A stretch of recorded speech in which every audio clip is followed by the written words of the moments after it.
mission, should you choose to accept it. It's a quest. It's a quest for fun. Well, The Rock says, why don't we just cut right to the chase? Okay, now he wants to get together. Well, he wants to talk. I want you to do me a favor. I want you to tell all your friends about me. It's showtime, folks! What are you?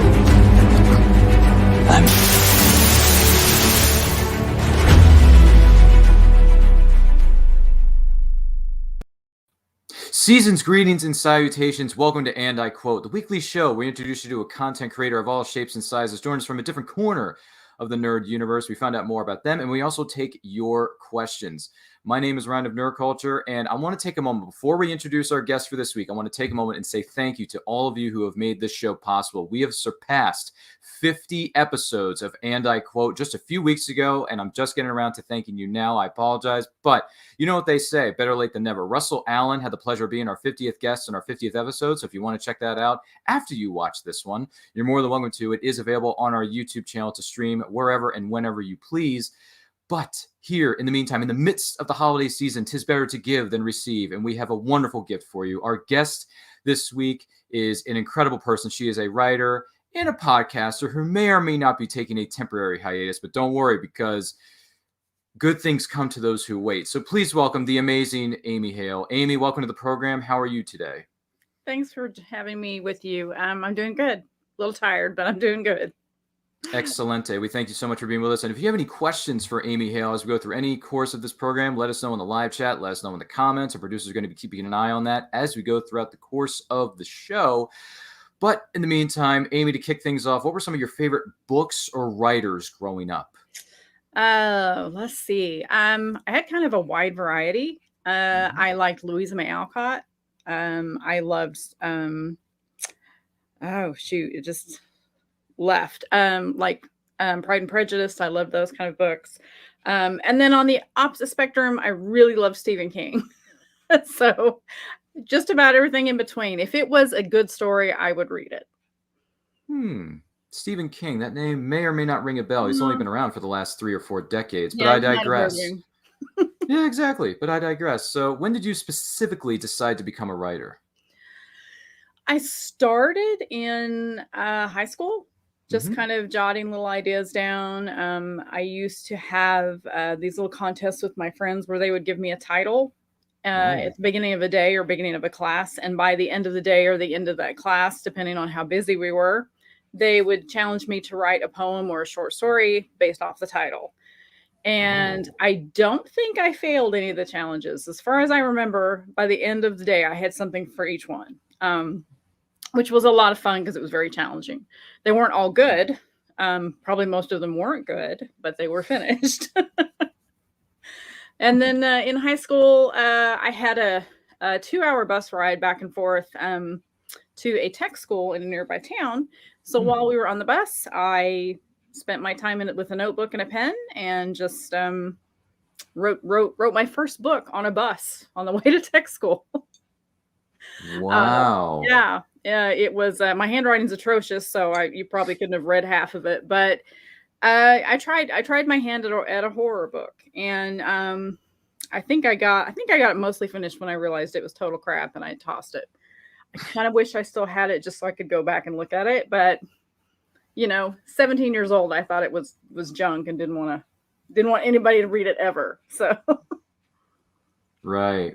Oh my gosh, man, that's a better story than hearing about my boy Forrest, me and the love of his life on that school bus that one day named Jenny. My goodness gracious, this is a much better story than what Forrest told me so many eons ago. But man, that is amazing. Well, thanks for sharing that with us. No doubt about it. What would you say are some of the biggest rewards of being a writer? What do you think?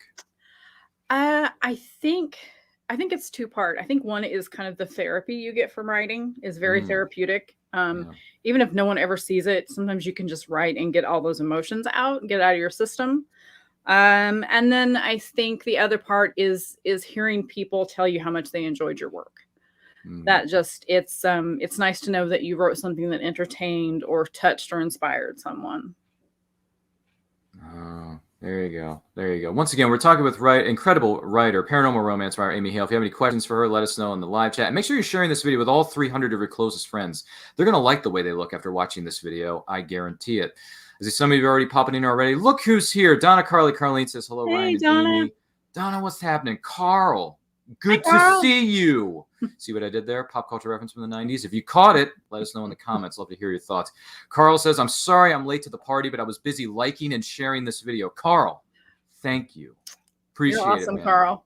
He really is, you know. I mean, I don't know where all his hair went, but it suddenly just transferred itself to his facial hair. And I'm thinking, boy, you got a Santa Claus thing going on, Carl. Why aren't you the mall Santa this year? And he never really gave me a response. So, Carl, let us know why you're not doing it.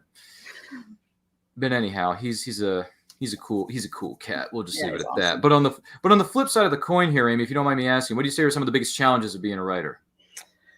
I think it's the scary part of sending your story out into the world. Mm-hmm. That is probably the worst part of it, is the uncertainty, the imposter syndrome, where you write it down and you think, okay, this might be all right. Somebody might like it. And you go through this whole thing of, you know, you start out, oh, this is going to be awesome. And you get about halfway through the book and you're like, this is total crap. And then you get a little farther and you're like, okay, this might work out. And by the end, you're kind of okay with it again. You send it out in the world, and then you have to wait and hear all the critiques or the praise or whatever. And you just never know what you're going to get. And it's kind of like sending your child to school for the first time. You're terrified. You just want them to come home safe, you know? So, yeah, you know, all these books are your babies. And you just never know how people are going to take it. So that's really scary. And speaking of, and this actually brings up a really good question. When it comes to reviews, we put our work out there in the world. We want it to be successful. We want people to enjoy for what it is. But at the same time, you're going to get people who are giving you positive or negative reviews. Now, when it comes to reviews, do you pay attention to them? Do you read them all? Do you kind of just say, oh, I'm getting reviews, but I'm going to push it aside because, you know, kind of better to focus on the next story rather than, oh, what are they talking about me on Amazon? So how do you feel about reviews? I think reviews are very useful. There's a saying that reviews are for readers and not for authors. I agree and I disagree, because I think authors can learn a lot from reviews. If it's a genuine critique, something that's in earnest, it's not just somebody being mean and hateful, which you're going to get those too. You got to get a thick skin if you're putting your work out there. But if it's a genuine critique, it's something that you can learn from. And there's been a few that, you know, they weren't great reviews, and I read through them and I thought, you know what, they might have a point. I need to look and see if I can improve here or here. Did this really not make sense to them? Because in your own head, it makes sense, but you're the one writing it. So you have all the details that you don't always necessarily put out there for the reader. And yeah, I think they can be very helpful. You just have to be willing to look at it objectively and not let it get to you. And if it does get to you, then definitely don't read them, because your stuff's not going to be loved by everybody. I can, I can certainly understand that. Now, when it comes to the writing process, everyone goes about it in their own way. What do you feel helps you the most during the writing process? What gets the idea started? What inspires you? Do you put on a piece of music? Do you put on a Friendly Neighborhood Hallmark movie in the background to get the creative juices flowing? How does it work for you when it comes to the writing process? For me, it really depends on the mood I'm in. Sometimes I need total silence. Sometimes I need music to help set the mood in my head. And like if I'm writing something that's really sad, I will put on, I have playlists of different types of music. And I'll put on the sad playlist and kind of let myself get to start kind of feeling that way so that I can really get into whatever I'm writing. Sometimes I'll have something going in the background as far as TV, but that's if I'm working in the living room, which I usually don't. And if I do have something going, it's something that I've seen 100 times and I don't really have to watch. It's just background noise.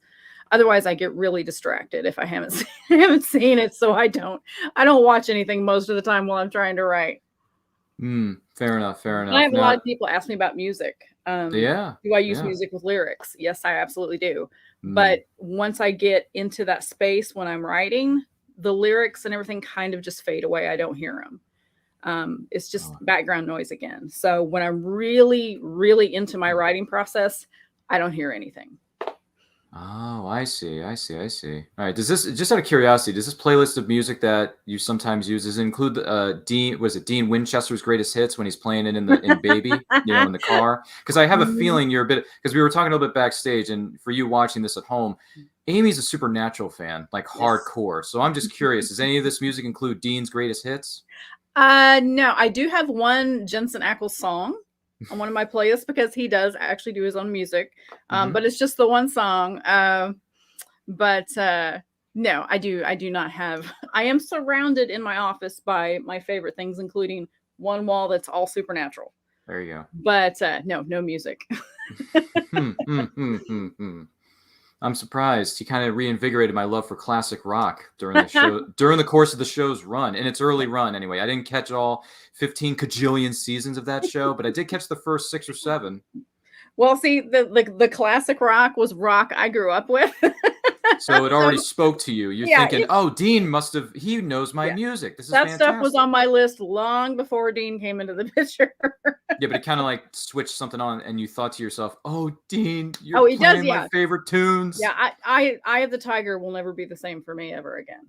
Oh, you mean I'm not. I don't think it was involved in the episode, but it was like an outtake of that episode. They aired it at the end of the credits. I Yeah, remember that. That was funny, wasn't it? at the end of Yellow Fever, yeah, he was Yeah, he was rocking he had the out. scratch. He had the He was scratch on his arm. scratching, yeah, From the prop guys or the makeup people. He was like, "Hey, yeah. let me use this for a minute." Oh yeah, he went all out with that one. It was great.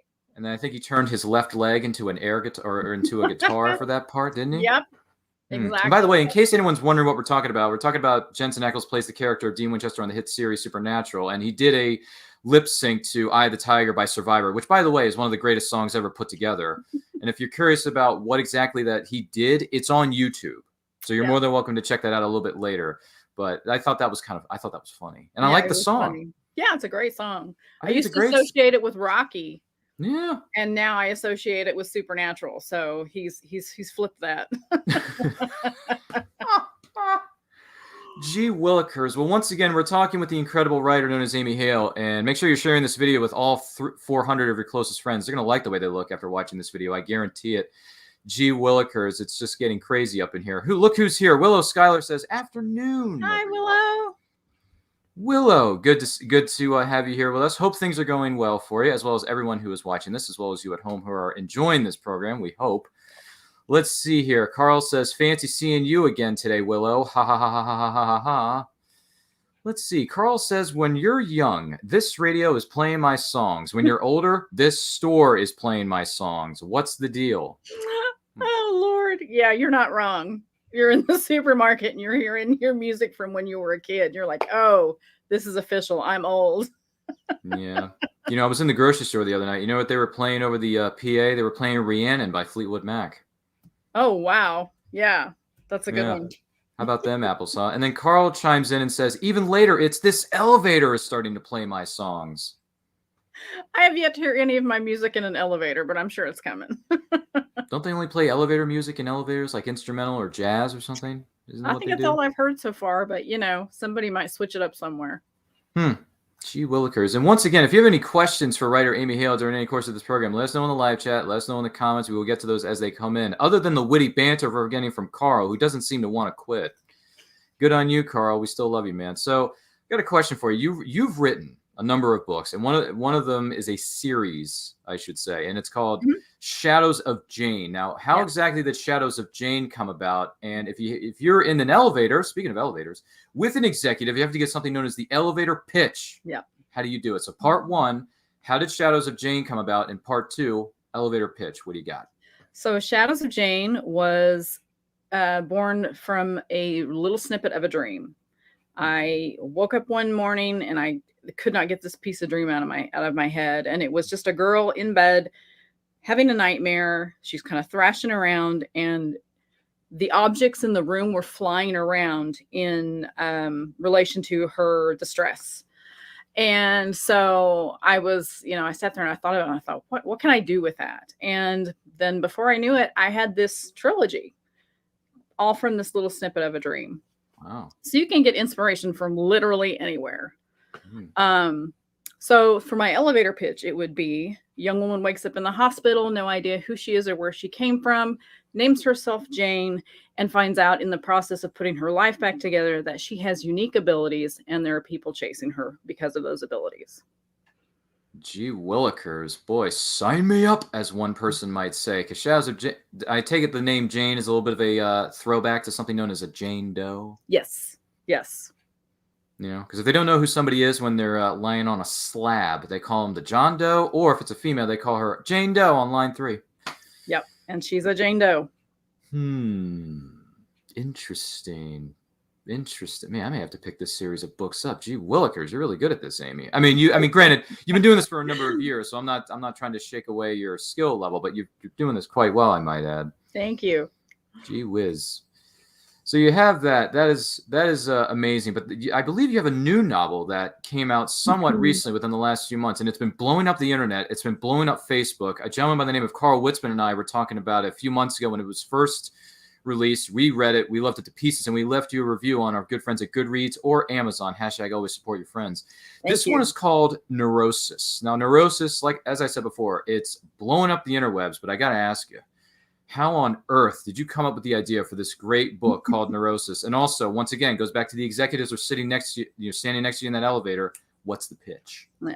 So the idea for this one actually took me about 3 years. It started out as kind of an idea of, okay, what if I did a thriller and what if it had to do with like online dating? I had this whole idea about this woman that maybe had agoraphobia, where she can't leave her apartment and she's trying to overcome it. And then as the idea slowly progressed and I talked it over with my husband, it turned into what we have now. And which I'm glad, because I think it turned out much better than my original idea. So I spent, 2 or 3 years kind of letting it marinate, writing various chapters and trying them out, putting them together and see how it works. And so with Neurosis, it's young woman named Macy who has a tragic past. She's trying to get her life together where she can live normally, and everything is going well until she sees the woman that looks exactly like her. So her life gets changed because of this mirror image that seems to be kind of terrorizing her. And it's been one of my favorite books so far. I really enjoyed writing it. I can't speak for everyone, but I can speak for myself when I say this was a dynamite of a book. It will keep you on the edge of your seat, and it's full of surprises. At almost every turn, there's a surprise, and I'm not going to say anything more because I do my best not to drop something known as spoilers on this program. But if you're looking for your next great read, I can't recommend this book enough. It is so incredible. It's incredible, and my goodness. You.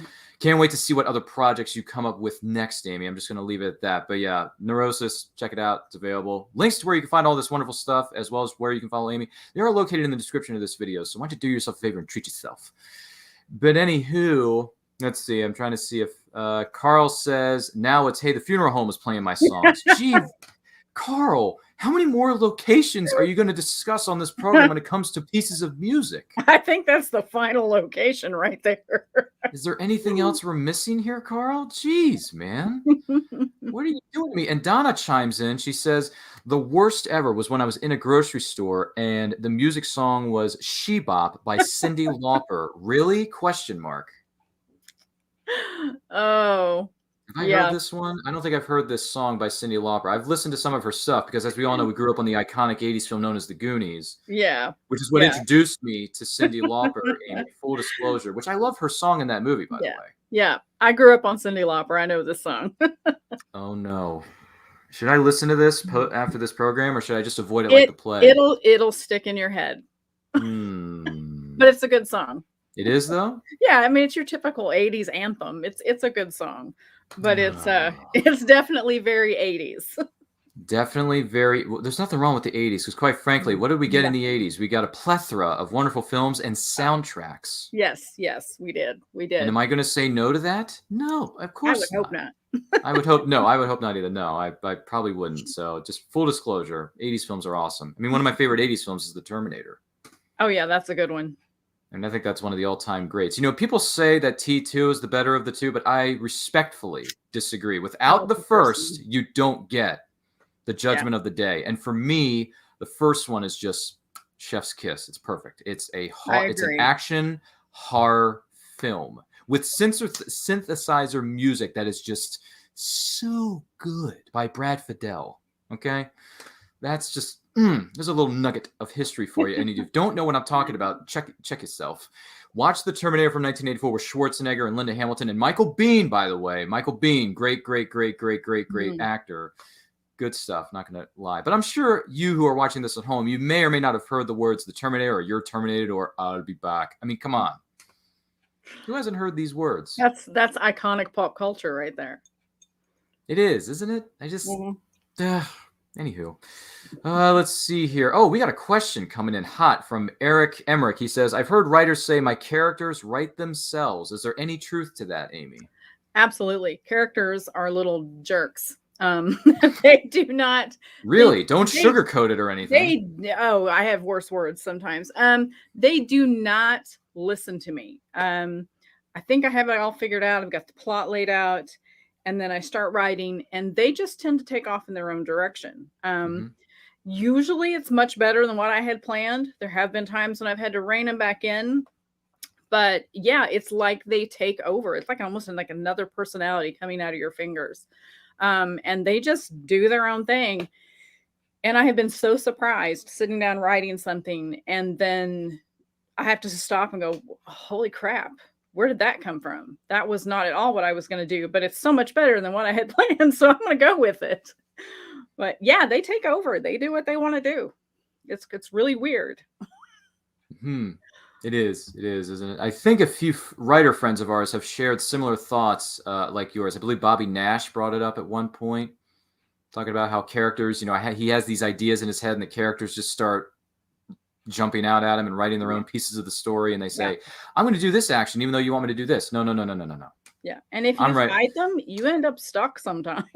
Do you now? Yeah. I mean, I've had moments where I've had to just walk away and maybe come back to it later because that idea, that character is so insistent on this one particular path, and it was not at all what I've had planned. And I've had to go back and rewrite parts to make it all work because it would not go away.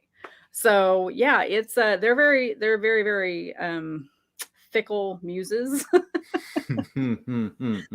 But it's great when they're talking to you. So I try not to make them too angry at me most of the time. Oh, that's fair. That's right. And those are just the PG words you used a moment ago. We understand you can go a bit higher on that scale, but we'll let it slide. Yeah.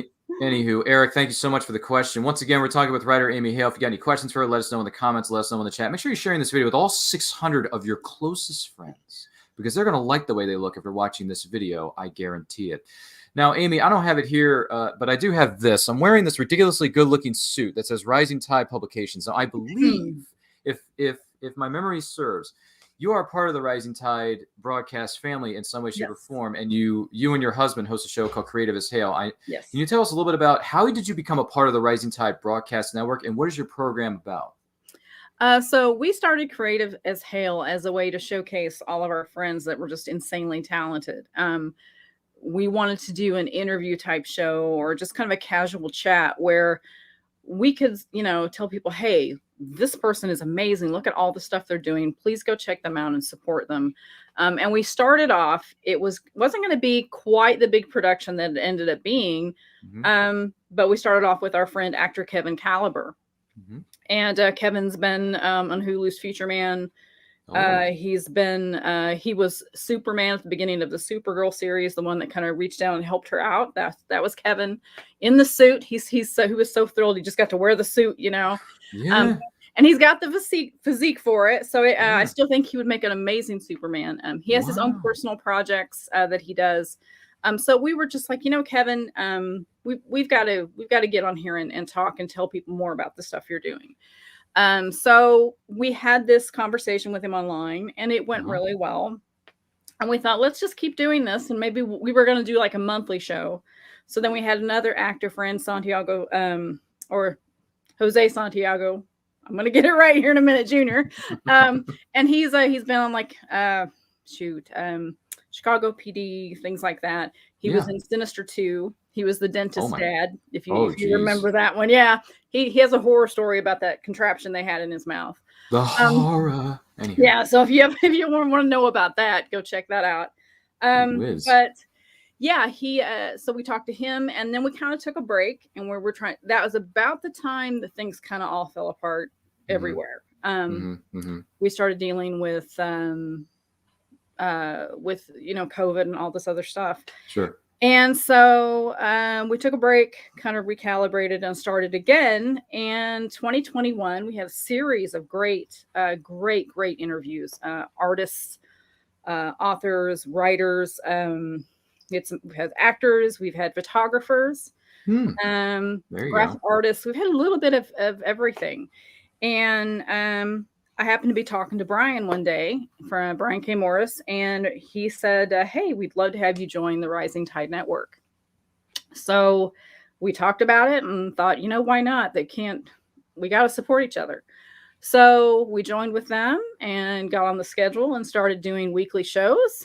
And then we took a hiatus this summer. And it's turned out to be a longer hiatus than we planned, but we're trying to rework some ideas to make it an even better show. So with any luck, we will be bringing it back in the next few months. Just not sure yet what's happening, but we're working on it. Excellent. Well, that's fantastic. Congratulations on that, and congratulations on being a part of the Rising Tide Broadcast Network. Once again, Brian, we mentioned your name, so you know what to do, right? You're wearing your fez. I know you are. Just take another one. You'll be fine. So, yeah, Brian K. Morris, we like to call him I refer to him as the Mr. Rogers of the interwebs because he's just so nice and supportive. Would you agree? Yes, absolutely. That's Brian to a T. He's a little more vulgar than Mr. Rogers, but that's true. That's why we love him. He's mentioned that in passing once or twice when I've had conversations with him. And yes, he's been a previous guest on this show, and he had the world record for longest episode of And I Quote. And then someone named, I believe it was it Bobby Nash? I think Bobby Nash came along, broke that record, and then a gentleman by the name of Brian Rodman came along, and he broke his record respectively. And I'm thinking, geez, don't these people ever be quiet? They just stop talking. No, I'm kidding. No, we encourage it. We love having friendly conversations. That's what this program is all about, is having friendly conversations. And if you're having a good conversation, just let it roll, because you make new friends that way. Mm-hmm. Absolutely. And yeah, Brian Rodman held the record. And then, and once again, someone else came along and broke his record. And I said to Brian, Brian, I'm sorry, man. Someone took your spot. Someone broke your record. He says, who was it? And I said, it was Jeffrey Hayes at Plasma Fire Graphics, where the look of your book matters to you. Go to plasmafiregraphics.com for more information on that. But yeah, he broke his record, and Brian says, curses, dang it. I said, Brian, listen, Rodman, if you want to come back on the set and try to break some of his records, you're more than welcome to, man. And he says, you know what? I may have to do that. So just to give you a little peek behind the curtain here, Amy, Rodman is a bit upset. So Brian Rodman may be back on this program in the year of our Lord 2022. We don't know yet. The jury is still out on that. But if you want to sign up, Brian, and there's too many Brians to name. If you, Brian K. Morris, Brian Rodman, and so on and so forth, if you want to be a guest on our show, just let me know and I'll hook you up. But anywho, you need to have one show with just all the Brians. I actually pitched an idea about that the other day. I said, you know what, Brian, if we got Brian K. Morris, Brian Rodman, Bobby Nash, Jeffrey Hayes of Plasma Fire Graphics, the four horsemen on this program, I guarantee, and I said to Brian, Brian K. Morris, I can guarantee you four guys show up in my studio, I'm going to be taking more than one bathroom break during that show. You realize that? You realize that, right? And he says to me, it's fine, man. Go ahead and take as many breaks as you want. We got it covered. I'm like, yeah, of course you do, because you guys, you do a lot of this. Yeah, they'll get that 12-hour show Brian was wanting after all. That is, see what I mean? See, Brian K. Morris, you missed out on that, unfortunately, on the Rising Tide side of things. But if you come on this program and you want to do a 12-hour stream, I can take a couple of breaks during the show, and then you can just, jibber jabber. You see what I'm saying? See, the ideas are circulating in the brains here, Amy. So see what you've done. You've put it out into the ether, and now it's up to the four horsemen to get back to me through Messenger. Just glad to do my part. Yeah, and you're doing a wonderful job, if I do say so myself. Let's see here. Carl is chiming in here. Let's see. Carl says, I hope that Amy can get a different, night so the comic show doesn't run over into her show. I believe he's referring to Comic Book Spectrum, if I remember correctly. Yeah, we're looking at a different evening for when we come back. There you go. See, everything is TBA, to be announced. So stay Yeah. tuned. Look who's here. Michaela Jade is in the house. Hey, Michaela. Hey there you are. And now I can make comments. Well, you're Yay. welcome, Michaela Jade. The comment section is always open. It's open. What is it called? An open door, open office kind of policy. At least when the show's here and when it's live. Just saying. Carl Wetzman chimes in. He says Brian Robin is the one who makes comic book Spectrum run so long. We figured that out. We still like him though. Nice one, Carl. That's funny. Nice one, Carl. G. Willikers. Carl is saying, hi to everybody. Hey, Michaela, I'm finally recovered from last night. How about yourself? Oh, last night. I wonder what happened last night. You're going to have to let us know. Last night, they were also hit with storms. Ooh. It went, I mean, it was Arkansas, Missouri, Illinois, and Kentucky. I know of at least those 4 states. We were all just hit really hard last night. And Michaela Jade says, yes, last night was great, Carl. Thanks for asking. And Carl says, yes, it was indeed wonderful. This morning, though, that's a different story. They're probably talking about the green room then. Yeah, Carl, if you're talking about storms hitting all 45 of the lower 50 states, let us know. And if you're talking about something that went down in the green room, which I am not privy to, you can let us know off camera, because that green room stuff, that's a little above my pay grade. So green room is fun, though. I've heard it's fun, though, but I asked Carl, I said, Carl, what is the green room? And then he gave me the definition. I'm thinking, yeah, that's really not my style. I try to keep my humor PG-13. I don't go over the line there. So I'll just leave that to you guys, the professionals. So just saying. And Michaela says, no. Yeah, Michaela says specifically we were talking about went down in the green room last night. Okay, well, thanks for clearing that up, Michaela Jade. Nothing more to say. Anywho, Amy, any special memories for you from being at conventions, whether you are there as an attendee or if you are there as a vendor selling your wonderful books? I think one that really stands out to me is the very first event that I went to was PenCon. Well, the first book event I went to was PenCon in 2016. Oh, wow. And I had a woman come up to me. I only had 2 books out. She came up to me. She had just finished Ulterior Motives. And she starts talking to me about these characters. And in my brain the whole time, I'm like, holy crap. She's actually read the book. She gets the character. She, it's someone that I don't know. It's not, my mom reading my book or my, my sister reading my book. Someone, complete stranger, walks up to me and tells me, I read Ulterior Motives. I loved it. I couldn't believe this happened and that happened. And it was just such a surreal moment because I had never had that happen before. Now, of course, it's kind of a normal part of everything, but I still treasure it because it's something that's just, it blows my mind that people read my work and enjoy it. It's again, probably part of the imposter syndrome thing, but it's still very, it's just still very mind boggling to me.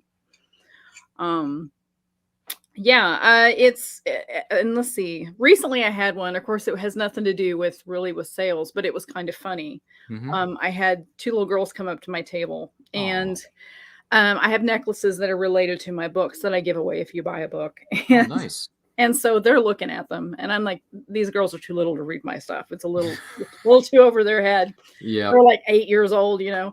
It's above their pay grade. Yeah. So they're looking at the necklaces and it's the end of the day and, we're about done.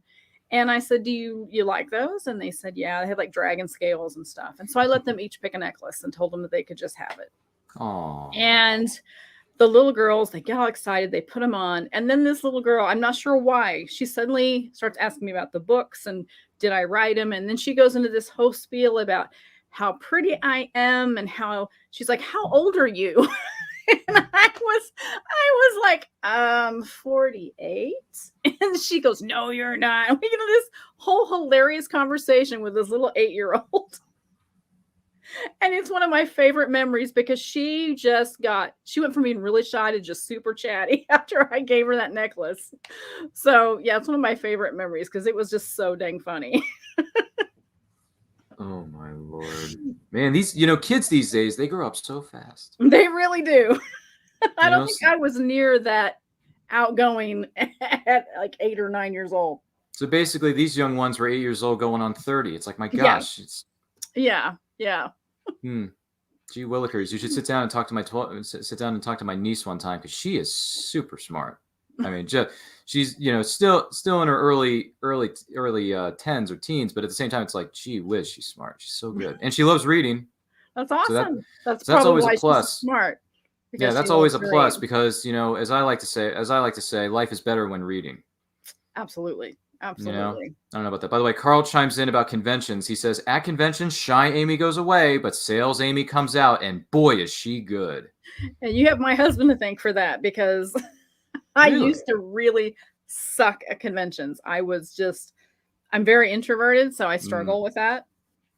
I guess I'm an ambivert. Mm-hmm. I have my introverted moments, I have my extroverted moments, and I was having a hard time bringing those extroverted side out. And then my husband went with me. He comes with me to all my conventions. Nice. And he's really good at just kind of pushing me out there and saying, okay, do your thing. And he keeps my anxiety levels down. And without him, I don't think I would be near as good at that as I am when he's right there by my side. So yeah, that's mostly him. Oh, there you go. Giving the love of your life some credit. Mm-hmm. All Absolutely. good. All good. Yeah. No wonder. Hey, relationships, they're about supporting each other, right? I mean, that's part of it. So and there you go. He's my biggest supporter. He actually is. Well, that's just super, as a wise person once said. Now, what advice would you have for aspiring writers out there? I always tell people, first and foremost, just sit down and write.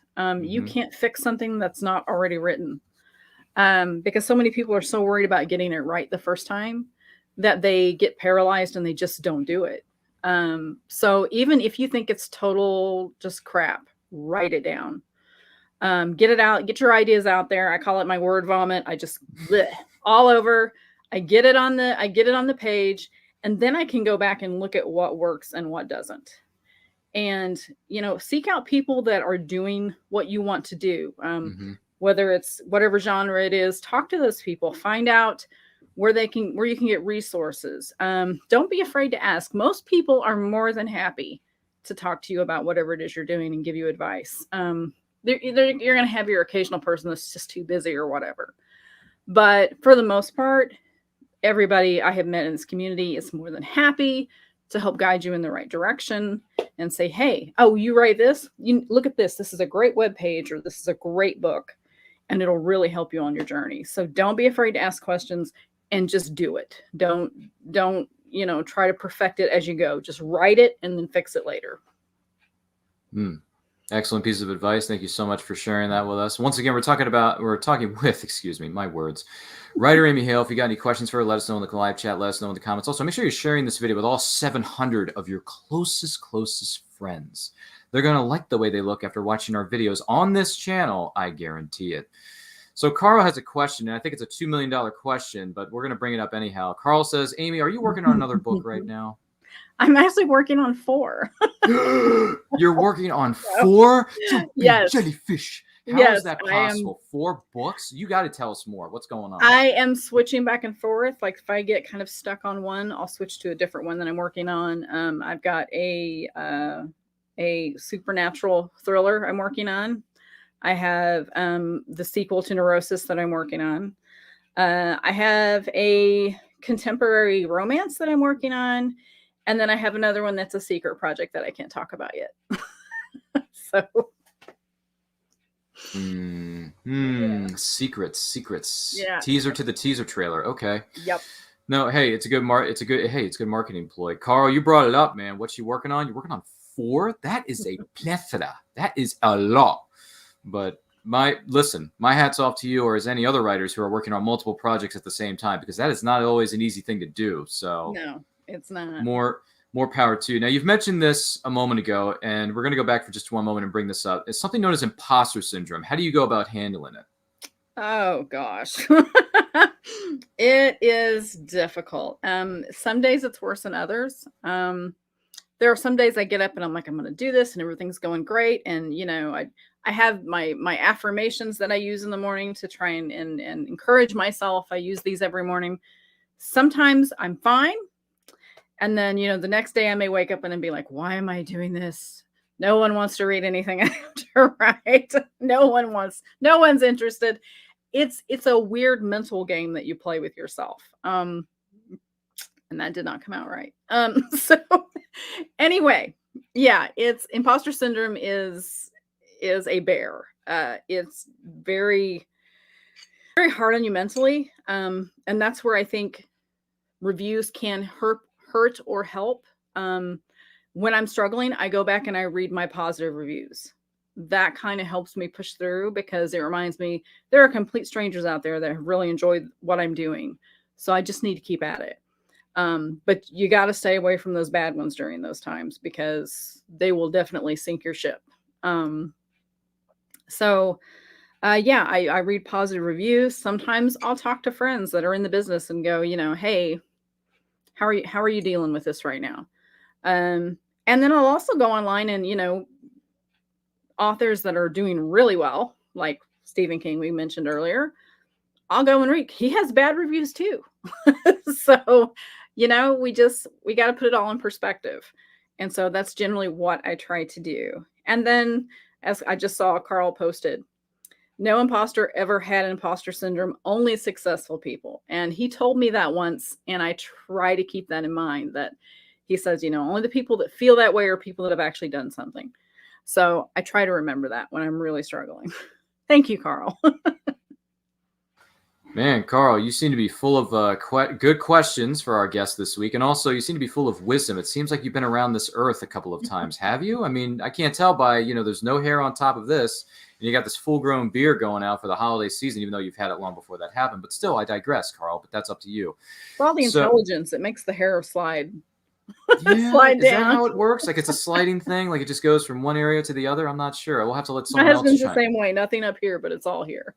Oh, gee willikers, Amy, stop it. But anywho, moving on into the present timeline, what are some of your favorite writers now that don't start and end with Brian K. Morris? Okay, so besides Brian, let's see. Eric Asher is one of my favorites. He writes steampunk and he writes paranormal. He's got a great series called the Vesic series. Damon Vesic, he's a necromancer. Lots of fun. It's comedy and it's also adventure, and it's a great series. And he's got them all on audiobook or ebook or paperback, however you want to do it. Let's see. Denise Grover Swank is a favorite of mine. She is contemporary romance. Julia Quinn is like one of my all-time favorites. If you've seen the Bridgerton series on Netflix, she is the author of the Bridgerton series, and I was honored to meet her a few years ago. Let's see. And then I'm getting back into horror, so I've recently been reading Kelly Martin, more Stephen King. I'm catching up on some stuff. Man, that name comes up a lot. I know. He's just he really intrigues me. His process, especially. Let's see. Trying to think of who I recently read a couple of great thrillers from. Oh, come on, what's her name? Lucy. Oh shoot, it's called. Her books are The Hunting Party and The Guest List. And it's Lucy something. It's just completely gone. If anyone knows who we're speaking of, let us know in the live chat. Yeah, let me know. I cannot remember. Think of her last name all of a sudden. But she's got some great thrillers. And that's really what I'm into right now is mostly thrillers. And I have another one that I just got her book. The Woman in Cabin 10 by Ruth Ware. I just got that one, that hardback. And I had read another one from her earlier this year, and she's quickly becoming a favorite. Yeah, so fascinating names. And if you who are watching this are interested in any of these, feel free to look up these writers, look up their works, see if you enjoy them. You never know, because sometimes it's best not to judge the book by the cover, unless it's a cover done by Plasmafire Graphics, where the look of your book matters to you, because Jeffrey Reyes Hayes is one of the coolest cats on the planet. That's just my 2 cents. And listen, if you have no idea who I'm talking about, there is a previous episode of And I Quote that features Jeffrey Hayes of Plasmafire Graphics, which you can find on our YouTube channel. Just saying. But anywho, Amy Hale is the star of the hour, so let's give her the credit that she is due. I must say, let's see here. Carl says, is the writer's name Lucy Foley? Foley. I believe that's right. Yeah, I believe that's the right name. Okay, Lucy Foley. Interesting. All right. Well, at least we got that. At least we got that name solved. Am I right? Yeah. Gee Willikers. So you've written in a number of genres. Is there a genre that you want to write in that you haven't tackled yet that you want to somewhere down the line? I kind of want to try full on horror.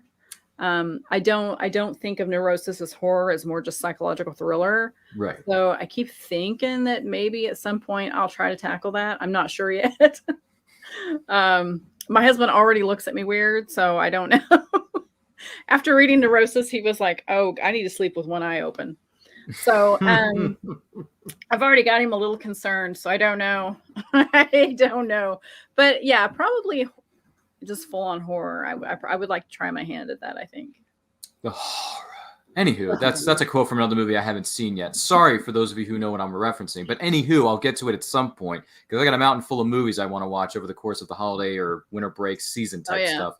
But I'll just leave that where it is. So, Amy, we're going to dive into something special here. This episode of And I Quote and every episode of And I Quote is, in fact, without a shadow of a doubt, powered by Pod Decks. Now, Pod Decks are unique interview questions and episode starting prompts right in the palm of your own hand. So whether you are a new podcaster or an existing broadcaster looking to grow your audience, get more engagement, you're going to want to check out poddecks.com and make sure you use that promo code NERDCULTURE to get 10% off your order. You are not going to want to miss out on that opportunity. And hey, with Creative As Hale coming back soon, Amy, these cards may or may not be of some interest to you. Yeah, I need to grab those. So make sure you go to poddex.com, use that promo code known as NerdCulture, wink, wink, hint, hint, to get 10% off your first order. You're not going to want to miss it. So anyhow, Amy, first one out of the gate, what do you consider yourself to be an expert at? Oh, I always like to say that I'm kind of a jack of all trades and a master of none. But haven't heard that one before. Yeah. You know, I don't really know. I don't think I actually think of myself as an expert at anything. Maybe I'm very knowledgeable about photography, and I'm knowledgeable about writing. So I think those two would be close, but I don't know that I would use the word expert on either one. Yeah, that's a strong word. That's only a word that someone like Brian K. Morris might use. Never mind the furthermore. Not that I'm, playing favorites here, Amy. Not that I'm playing favorites. No. I mean, I guess I could be an expert at sarcasm. Is that a thing? Sure. Why not? You want to put that? You want to add that to your business card coming out next year? Yeah, that's going on my resume. Sarcasm expert. That's lovely. We like that so much about you. But anywho, next question up for grabs here. You're going to love this one. What antiquated invention do you still use to this day? Well, I guess it's sort of antiquated. I still use a word processor. It's not connected to a computer. It's not connected to the internet. It runs on AA batteries. It's the next thing just above a portable typewriter. So yeah, I still use that. I actually have a typewriter, but I don't use it because it's just not convenient anymore. But yeah, I have a word processor. So I was looking to see. Oh, it's right here. I'll be happy to show it to you. It's the Neo 2. So yeah, these things are old. There it is. Yeah. I had to give you the solo layout for this one. Look at this show and tell. Yeah, this is fairly old. I had to buy it secondhand because they don't make them anymore. It used to belong to a school. So yeah, that's probably my oldest invention that I still use. Gee willikers. Well, here you're going to love this one. If you were musically inclined, who would you want to have a private jam session with? Okay, so I am musically inclined. Giddy up. There you go. More power to you, young Amy. Yeah. That was my thing in high school, was choir and solo competitions. Get out of here. Yeah. So I actually have a whole shadow box full of medals from high school. And I lettered in music. So let's see. Okay, so Lizzie Hale from Hailstorm. I would love to just hang out with her and talk music and make some songs, do something. I don't know. I would probably be too struck to actually do anything, but It would be awesome. That would be awesome. You would be too Star Trekky? No, you mean starstruck. That's what you meant. Yeah. There's your way. There's your nice way with words. By the way, Carl's referencing the word processor you brought up a moment ago. He says, "Wow, how do you get the flies out of that thing? Does it have a memory card?" You actually have a cord that you hook it up to your computer and you transfer. It does a little send. You have a little send button and it transfers to your computer. But it's great because you can write without any distractions. Ooh, fair point, Amy. Fair point. Man, that's why I like it. Good question. It's easy to take anywhere. It's not all that big. It's not heavy. And like I said, no distractions. Mobile. All you've got is just your words coming across the screen about this big. That's all. That's all you get. Coming along this side. No, I'm just saying. But yeah, great question, Carl. My gosh, all these technological questions. A jam session with the one from Hailstorm. Wow. Interesting. So what words do you always struggle to spell correctly? Oh my gosh, definitely. I don't know why that one gets me every time, but I have to think about it. Necessary? It's another one of those I have to think about, and I usually end up having to consult auto or spell check to make sure. Yeah, definitely and necessary. I don't know why those two get me, but they do. They kind of get me too, because I always feel like definitely has an E at the end before the L and the Y, and then it doesn't, and then you get necessary with like so many C's, so many S's, so many E. It's almost like that character in that movie that we watched growing up as children named Charlotte's Web, where someone asks, "How exactly do you spell this word over here? What word is it?" Terrific. You spell it with T double E double R double I double F double I double C C C, and then Charlotte looks at him and says, "That's too long. I can't web that many letters on my web because that's just too big. That's not going to work." Yep. Anybody remember that movie from back in the day? That was a great. That animated film is going to break you though. Oh, it's heartbreaking. That animated film breaks you, and even the live action version they did back in the early 2000s, I believe it was a live action adaptation with Dakota Fanning, and then Julia Roberts was the voice of Charlotte. Which, by the way, having Pretty Woman as the voice of Charlotte, not a bad casting choice. No. And I just read something the other day that I was kind of like, oh my God, I hadn't thought of this. So Charlotte, at the end, she lays eggs. Yes. And I read that typically spiders mate a month before laying eggs. And Charlotte's Web goes through what? Like spring, winter, back to, or summer, and then winter, and then back to spring. Mm-hmm. So at some point, while mentoring this little pig, she had to go find someone to mate with. And depending on the spider, eat him. And then lay her eggs. So there's a nice little morbid tidbit to add to Charlotte's Web. Wow, what a way to bring down the mood in the show and the ratings for this show, Amy. Thanks for that. We were doing so well in the beginning, and now we're coming towards the close, and I'm thinking to myself, oh, we're on fire. And then all of a sudden you have to bring up death and destruction. I'm sorry. Oh, and by the way, eating your own mate. That's wow. Oh, yeah, that's, I was not aware of that. In the words of my good friend Wayne Campbell, that spiders, that when they mate, they eat the husband. Okay. Some do, yeah. That's a little creepy. Like a praying mantis kind of thing. Gee willikers, did they ever show scenes like that in that horror film from the 80s or 90s called Arachnophobia or something? I don't know. I don't remember seeing that, no. Wasn't Jeff Daniels in that? I think he was. I believe he was, Jeff Daniels, the guy from Speed and Dumb and Dumber and a whole bunch of other stuff that guy's done. Is there anything that Jeff Daniels hasn't done? I mean, he did the movie Fly Away Home with a very young, up-and-coming Anna Paquin at the time. Yeah, I think he's done just about every genre there is at this point. Gee whiz. Well, hey, look, listen, more power to actors who act in multiple genres and work for multiple studios and multiple actors and actresses, because the more you collaborate, the better you're going to be with teams. Yep. So that's all I got to say about that. But on the flip side of this, known as pod decks, if you were a boss of many, Amy, would you want them to fear you, or would you want them to absolutely love you? Okay, have to quote my favorite show. I want them to be afraid of how much they love me. Where did this come from? The Office.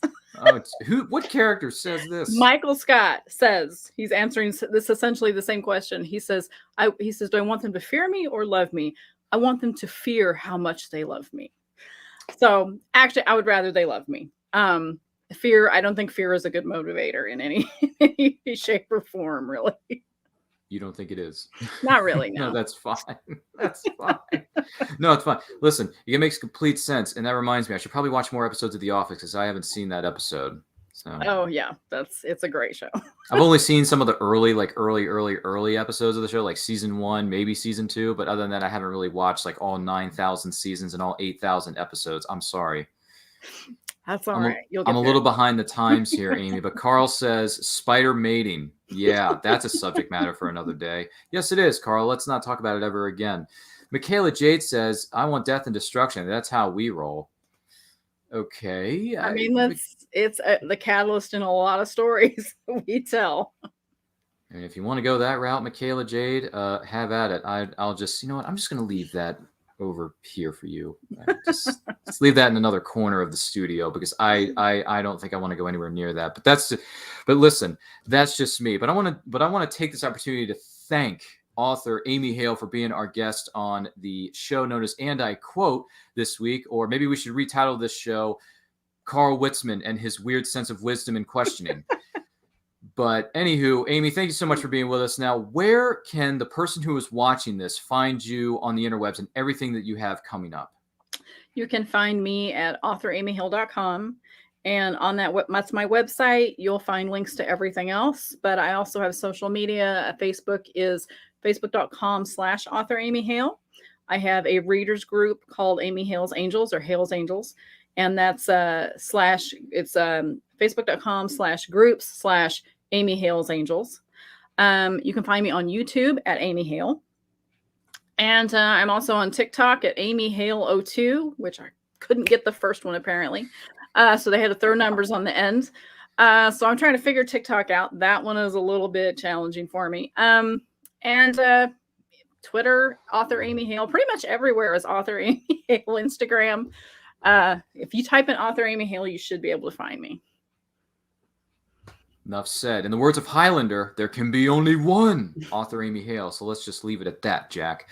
Well, once again, Amy, thank you so much for being our guest here on the program. Once again, my name is Ryan of Nerd Culture. You can find us on all forms of social media and everything we have coming up simply at It's Nerd Culture. New videos are being posted on our show each and every week. Once again, I want to take this opportunity to thank each and every one of you for helping make this show as great as it is. We cannot do this without you. We've surpassed 50 plus episodes now. So I don't have a glass of wine in front of me because I don't drink it, but I will say this. Cheers to 100 episodes because we cannot wait till we hit the triple digits and then we can really throw a party soiree to celebrate that momentous occasion, I'm sure. And also coming up, we have a very special edition of Battle of the Nerds on Sunday, December the 12th at 8 p.m. Eastern Time. It's going to be our first ever triple threat match with two commentators on the desk. It's going to be yours truly, and it's going to be our friend from Canada. Willow Schuyler is going to be in the announcing chair, and you know what that means. That means we're going to get something awesome-tacular. That's what we got. And then also, coming up on Thursday night, December the 16th at 8 p.m. Eastern Time. Once again, all of these are Eastern Time, so make sure you check your local listing so you don't miss a thing, like Aerosmith once said in a song to a movie I really don't care much for, known as Armageddon, because you don't want to miss a thing. But anywho, it's called the 5-year anniversary of Rogue One, a Star Wars story. Yes, the Force has fully awakened. There is so much Star Wars awesomeness coming your way this holiday season with the Book of Boba Fett dropping on December the 29th on something known as Disney Plus. So stay tuned. We got a lot of special things coming your way. It's the holiday season. We want to give as many gifts as we can to you because we cannot do this without your support. Because as a wise man once said, rising tide lifts all ships. I must say that. That must go without saying, but that's what I got to say about that. So in the meantime, from myself, Amy Hale, all of us here at Nerd Culture, stay healthy, stay strong, stay safe. Read more books. Don't forget to check out our good friends over there at HWWS Web TV. Great bunch of people with a great lineup full of shows, and they're wonderful. So make sure you like, comment, share, subscribe, do all that stuff. And one last thing, in case I don't see you, good afternoon, good evening, and good night. Welcome, Glasscock Park, to this glorious day. Today is your lucky day. We got some great stuff. This is Glasscock Park. Marvelous. Thank you. Come on, let's go. I don't have all day, people. Now, it's time.